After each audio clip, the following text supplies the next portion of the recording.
Do any of you guys ever have a hard time approaching God? Maybe coming to something like this, coming to church, because you know the sickness that you have. You know your unworthiness. Guys, I want to give you the shocking truth tonight that Jesus, he moves towards us in our sin. Guys, this is what Salt Company is all about. It's like Jesus right now, in this moment, looking at that dark place in your soul, and he looks at it not with disgust, but with compassion. What this means, guys, is that Jesus sees you, and he's not okay with you, but he also doesn't hate you. There is no medication for your sin. There's nothing external we can throw on your soul to make you clean. Jesus can make you clean. He can, and he will. He has the power to change your life.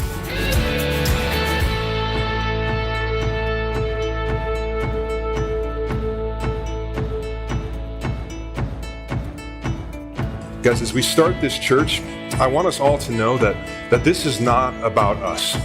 And I know this maybe isn't like the great sales pitch that if you're checking out Doxa and you're like, oh man, I wonder if I should get involved in this church. I want you to know that, guys, we are not great people. Yet you're like, oh my gosh, that answers that question. Not coming back next week, right? But we're not great, talented people trying to start a great church.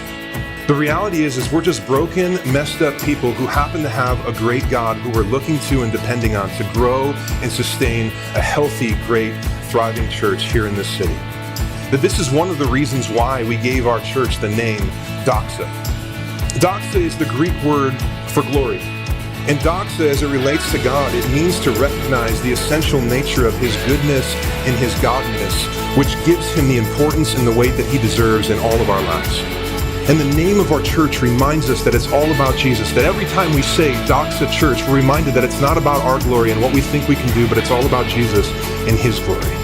Because we know that Jesus, in all of his glory, he loves us, he accepts us, he's made a way for us, he welcomes us into his family through faith. And guys, this is what it's all about. It's all about the glory of God.